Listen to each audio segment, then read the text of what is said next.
स्थापकाय च धर्मस्य सर्वधर्मस्वरूपिणे अवतारवरिष्ठाय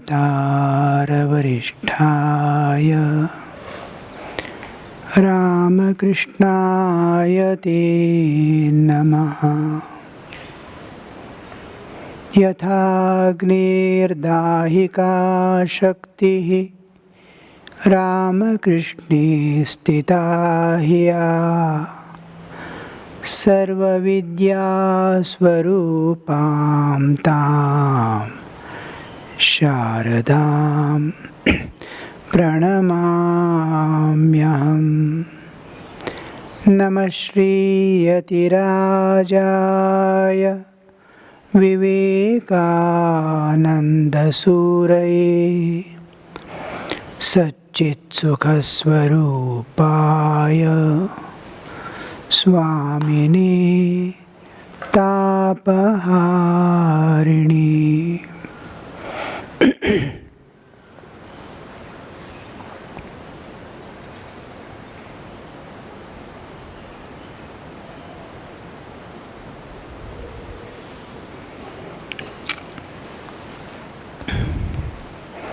So, the last portion of the Adhikari, we are moving towards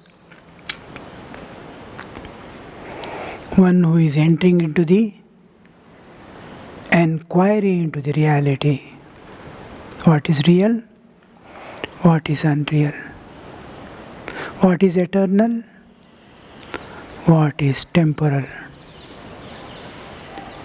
We have to go towards the eternal, towards the unlimited, towards the bliss absolute,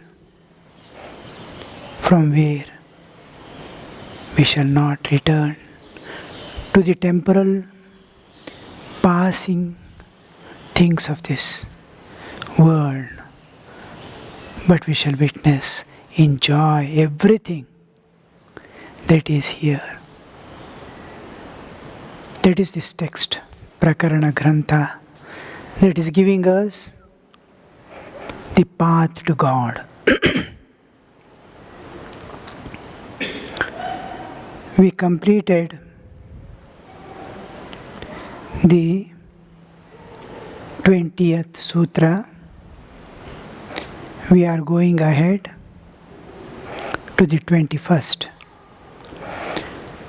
Shamadhi, in that Shama we saw, Dhamma we saw, and we are going to Uparati. The text says, Nivartitanam etesham tadvyatirikta vishayebhyah uparamanam uparati athava vihitanam karmanam vidhina parityagaha.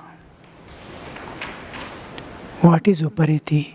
These are the Shama, Dhamma, Titiksha, Uparati, Shraddha, Samadhana. All these 6 are the treasures that a sadhaka carries with him always. He is endowed with these gifts. And these things will not come effortlessly. We have to strive to attain them. We have to sacrifice a great deal to acquire them. We have to be cautious and deliberate. With diligence, we have to implement that in our sadhana, utilize it, and go for the acquisition of knowledge. So, here he is describing what is Uparati. Uparati comes from the root Ram. Ramate. He indulges. Indulgement to enjoy, to participate. Or another Ram is to withdraw. Withdrawal is also called rati. Rati is noun form, ramate is verbal form. Uparamanam. From the ram dhatu, uparamanam. He is always accustomed to participate in everything, rush into the enjoyments, involve into the issues, and get caught in the web, struggle, try to come out, fight. All this is constantly going on. Now, even after withdrawal of the senses, dhamma, nigraha of the manas, shama, even after withdrawal, the dhamma, the senses withdrawal, they won't sit quietly. Mind also doesn't sit quietly. It is a constant changing flux. It wants something to hold on. It wants to run away. So that it will not run away, the withdrawal and holding them and making them sit in a place. A child is rushing out and going on playing. To bring the child inside, he'll start playing inside and starts peeping through the window or something. So, to make him quietly sit is uparamana. Ramana, uparamana. Upa is in the sense, here Ramana is not in the sense of running into enjoyment. After withdrawal from the enjoyment, it is retirement. Arjunaha yuddhat upararama. Arjunanu ಯುದ್ಧದಿಂದ ಹಿಂಜರಿದನು. ಈ ಹಿಂಜರುವಿಕೆಗೂ rum ಶಬ್ದ ಉಪಯೋಗಿಸ್ತೀವಿ. ವಿರಾಮ, ಆರಾಮ. ಇಲ್ಲೂ ರಮತಿ, ರಮಣ ಉಪಯೋಗಿಸ್ತೀವಿ. ಎಂಜಾಯ್ಮೆಂಟಲ್ಲಿ ಪಾರ್ಟಿಸಿಪೇಟ್ ಮಾಡೋದ್ರಲ್ಲೂ. ಭೋಜನೇ ರಮತಿ, ಭೋಗವ ರಮತಿ. ದಟ್ ರಮಣ, ರಮತೆ, ಆತ್ಮನೇಪದಿ. Ramate, in the indulgence also it is used, withdrawal also. Here, first he was participating, he is withdrawn. Now, the withdrawn, Ramana has been done. Withdrawal has, Virama has been given. Arama it has to acquire now. The Uparati. There was Rati, now this Rati, that is withdrawal Rati, and then to make that sit in a place.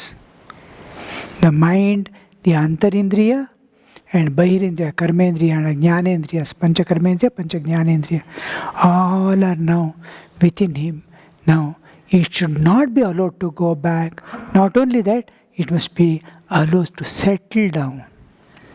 That is called Uparama, Uparati, Uparamana.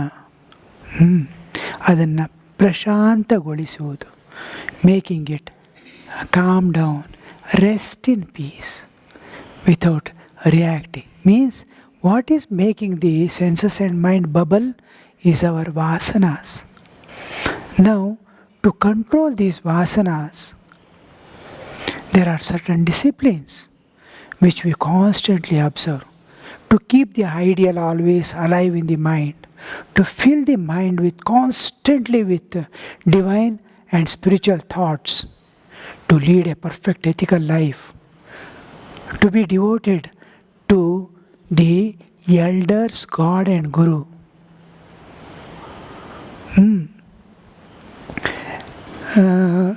It is essential. Some occasions we have to see where we can give respect to elders. Did you bow down to mother today, birthday? No. That is essential. You must wait for an occasion where you can express love, where you can express gratitude where you can express.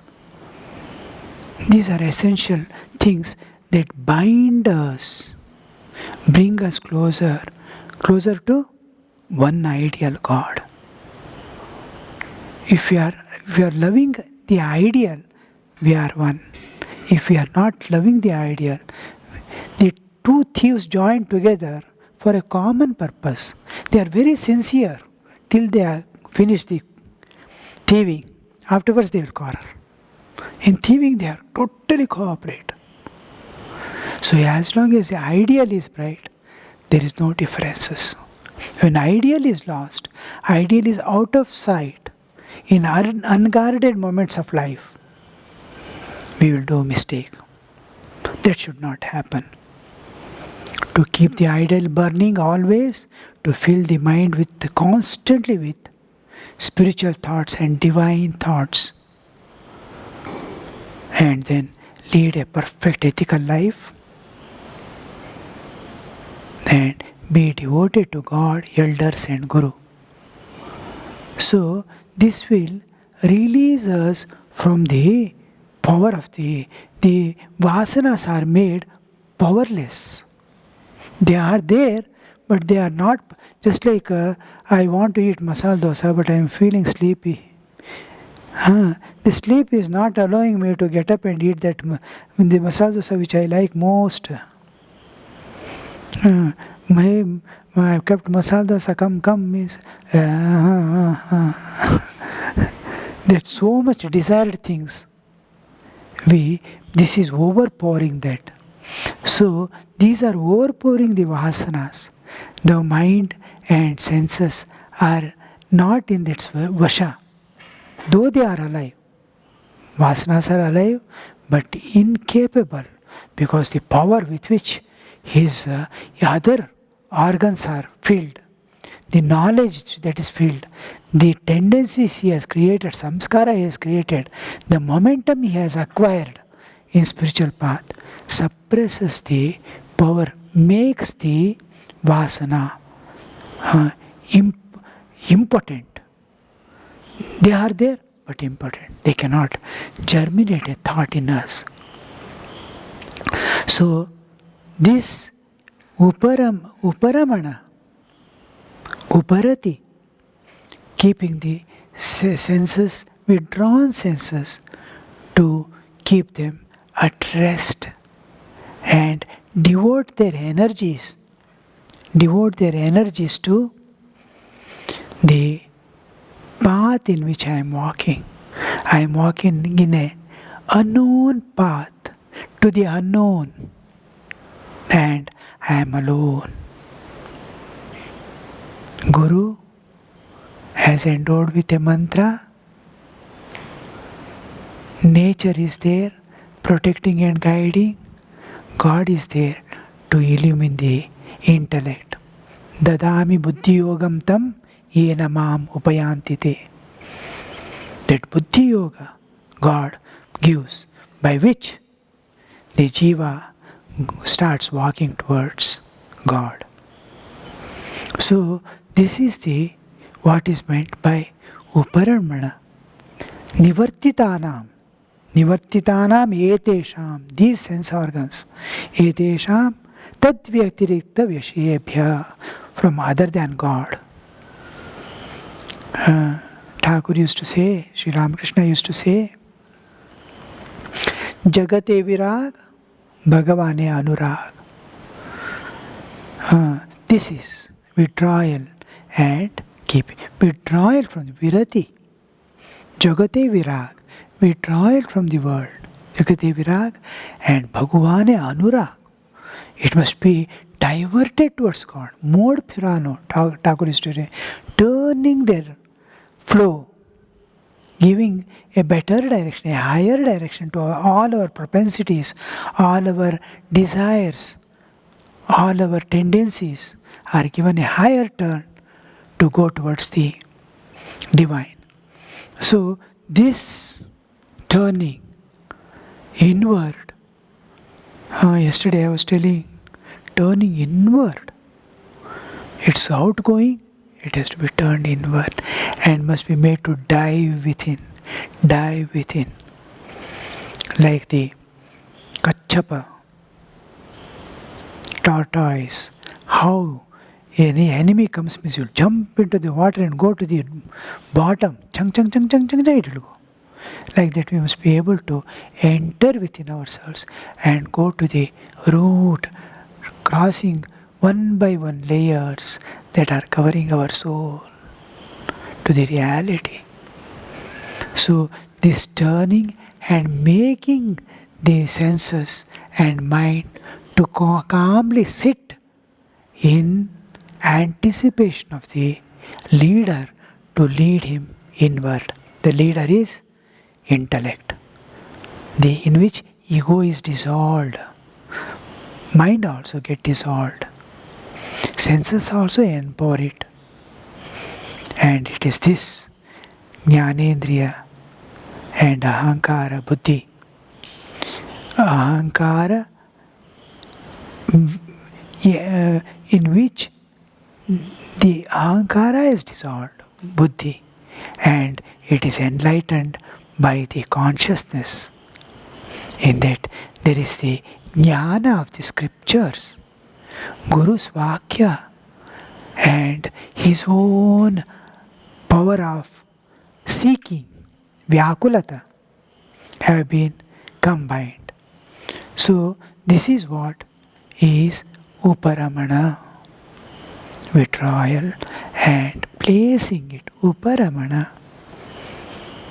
It is as if you are putting a child to sleep. Here, instead of putting it to sleep, we are awakening to the inner world. We are awakening it to the inner world. We are putting it to the external to sleep. We are making it sleep to the world and awake to the divine, to the eternal. This is Uparamana. Athava vihitanam karmanam vidhina parityagaha. Vihitanam karmanam vidhina parityagaha. Or it means vihitanam karmanam. Vihita, vidhi and nisheda are two injunctions of the scriptures. Scriptures tell certain things to be done, that is vidhi. Certain things to avoid, not to do, they are nishedha. Nishiddha karma, vihita karma. Sandhya, then nitya, naimittika, prayaschitta, upasana, all these are vihita karma. Especially the upasana comes as a part of the sadhana also. But sandhya is obligatory discipline prescribed by the Vedas. Sandhya Vandana you have to do. What you will get? You don't get anything. Then why should I do? If you don't do, you will have a fall. For that you have to do. That is called Sandhyadi Nitya Karma. It will not give Pratyavaya. Pratyavaya is, if you do, you will not get anything. But if you don't do, it will harm you. If a cow is chasing you,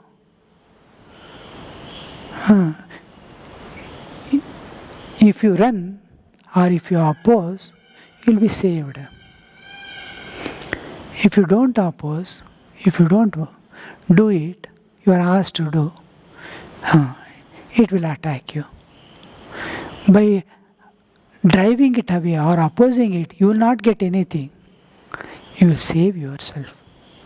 What you have got. That's all. This you are supposed.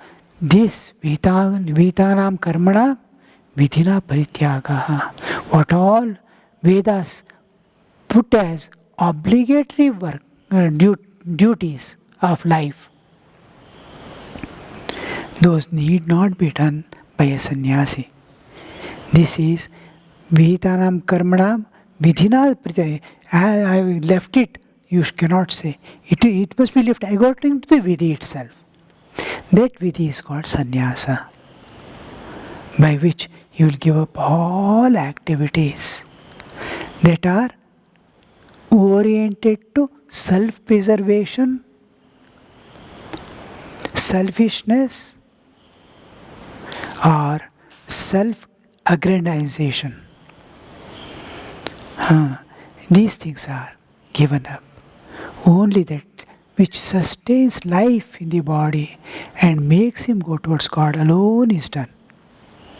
All other activities are given up. He has no time. He doesn't want to waste even a single moment of his life. He wants to dedicate whole of his every breath for God realization. And that he accepts the sannyasa. I will give up, or he is permitted. He is permitted to give up all the obligatory rights. A person need not look after his family if he is taking sannyasa and devoting every moment to his sadhana. He need not serve the society in which he is living. He will be served by the society. One who renounces everything for God. So, no obligatory rights are there, no obligations, and nothing to fulfill. If somebody asked the other day, I told one woman left the child was studying in 6th standard and husband and took sannyasa. 2-3 years she fell behind her husband to give her permission, constantly weeping and telling her with sincerity, her hearts. Finally her husband permitted her to go. She went away and took sannyasa, and for many years she has been a sannyasi with sincere seeking for God. Now somebody asked, was it not her duty? Is it not breach of trust and duty that she has got a child?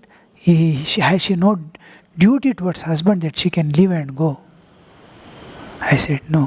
When vairagya comes, when a person is devoting for a higher life, suppose he wants to dedicate his life entirely for nation, he can leave the family.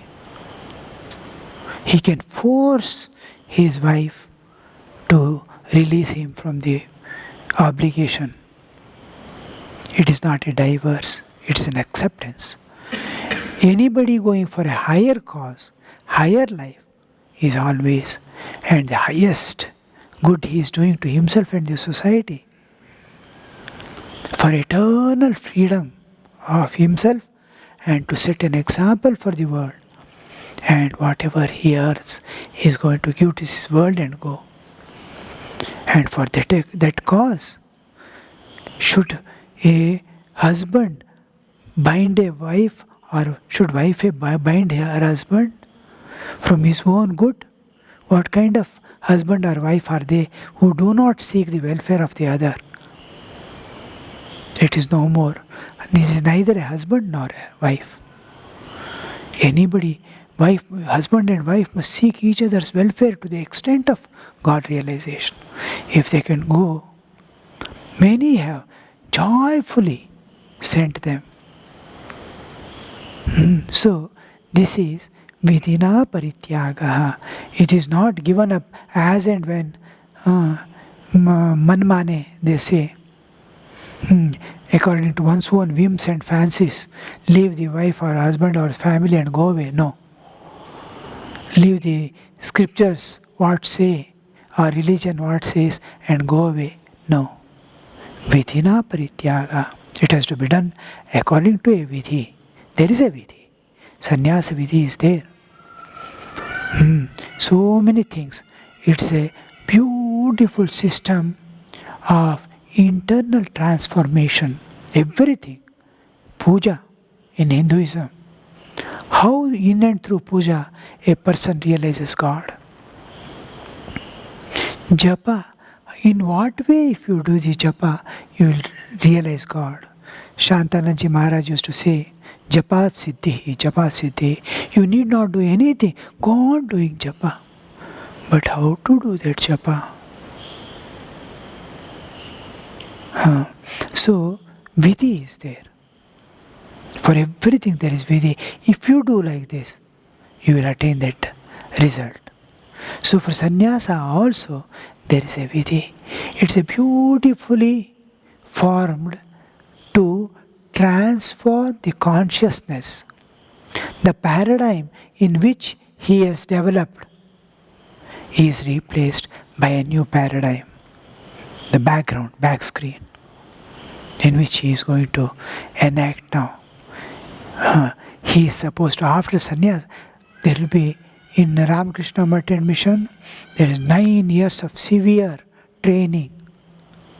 If a sincere brahmachari, from the beginning of his life, strives for his own upliftment and to serve the community in which he is living and serve the humanity, then that 9 years, the internal transformation will be such that he is a real sannyasi in this world. What is expected him to be. To complete, the main thing is that he sees divine everywhere. The essence of sannyasa is to see God everywhere. Sarva bhute Brahma darshanam. In all beings, in all objects also. Anu, Renu, Trina, Kashta. In all that he sees one Brahman. That is called Parivrajana. A Parivrajaka, we hear the word, he is moving about in God, seeing God everywhere, is called Parivrajaka. That is Vidhina Parityaga. When he does Vidhina Parityaga, he is trained through that Vidhi.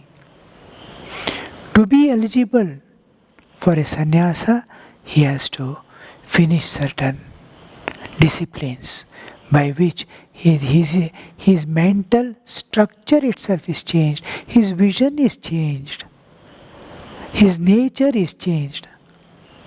The internal nature becomes nature of a motherly nature. You can see Prabhu Maharaj, Vireshwarananji Maharaj, Bhuteshananji Maharaj, all these, Ranganathananji Maharaj, all these whom we have seen were typical mothers.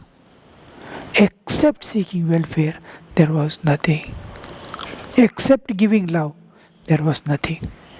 Only 2 things they expressed: intense love and concern for their welfare. These are the only 2 things. Whomever they saw, how will he get up? How will he walk? I took the help of Dinesh Naik to go to their house and keep Thakur Mother Swamiji in their house. Just because he must reach their house now. The time has come. That the lamp of God realization must burn in every house. Every house must be filled with it. Every heart must be filled with sacrifice and love of God. This is the main. Thakur wanted the old ancient Rishihood to come again, every door to door. How Rishis lived, in what consciousness did they live? The vastness, the eternal existence, they were filled with that Brahman, always in the eternal infinity. Just body is hanging somewhere, taking some food and doing something. It is there. All the whole life of 100 years was looking like a bubble in the water. ನೀರಿನ ಮೇಲಿನ ಗುಳ್ಳೆ. It was looking like a bubble in just it's born, it's died. Like a flash of lightning. Shankaracharya says, Vidyuchalam Jivitam. It's like a lightning flashing. Life is born, life is gone. Such quickness, they kept thousands of years before their eyes in which lives come and go. And their mind at the cosmic level was working in yugas and kalpas. Such vastness that cannot be even conceived by human mind. Such vastness of time and space. In that they lived. The trifles of life, the petty things of life never bothered them. Even great things, great dukkha or kashta never bothered them because they are all passing events. Neither birth bothered them nor death because they are seeing the soul, where is it going? Putting on a cloth, a body, it's living and going, taking another body and going. Who will weep for one who is changing his body every night? So, in that consciousness they lived. They were filled with God and fulfillment. They lived in bliss, absolute. Sri Ramakrishna wanted those days to come back again. That is the Vedānam parityaga, karmanam parityaga. That is giving up. In normal householder's life, what do? We will internally give up attachments alone. In a sannyasa life, he has to give up externally and internally. The householders will give up the attachments only. Asakti rahita. To become asakti rahita and possess and depend on God when it is there, when it is not there also, is sannyasa for the householders. To always depend on God. To feel the presence of God wherever they are, whatever their work they are engaged in. Whether it is cooking for the children, or sending them to school, or getting them from the school, or looking after the old parents, or whatever work they do, is a worship unto God. And all that, they don't have attachment to they use it. They use it because God has kept it with them. But they are not attached to this. Nirliptata. In the householder's life, nirliptata is sannyasa. They need not give up and run away. Like a sannyasi, Bair sannyasi. They are antar sannyasis. Nirliptata, bhagavat avalambanam. Holding on to God for everything. Loving God. Feeling the presence of God, serving all, trying to see divine in all of them, is the sannyasa for the householders. That is internalized sannyasa. Vedānam karmanam. Here, Vedānam karmanam parityaga is not done. It is given a higher turn to see the divine in the everything. There is no swartha, then it is sannyasa. So, nivartitanam etesham tadvyatirikta. Tadvyatirikta means shravana manana nididhyasana. Bhagavat vishayaka. Bhagavan, except those which are divine, which are concerned with his path to God, those leaving those things, hearing the scriptures, hearing the Guru Vakya, doing manana, entering into unbroken flow of thought in that, and getting merged in it, Shravana Manana Nidhyasana. That is the path. And in lower standards, Shravana Manana Nidhyasana is not yet prepared. In that Yama, Niyama, Pranayama, Asana, all these are practiced. Dharana, Dhyana, Samadhi Sthiti only. All these come into picture. But he is endowed with all these qualities that are required for this. So, Tad Vishaya Vyatirikta, other than the Shravana Manana Bhagavat Vishaya, except leaving apart thinking of God in any way, divine in any way, of the sadhana in any way, other than that, he will not think of. That is the not to allow either senses or mind is Uparamana. With that, we will complete the 21st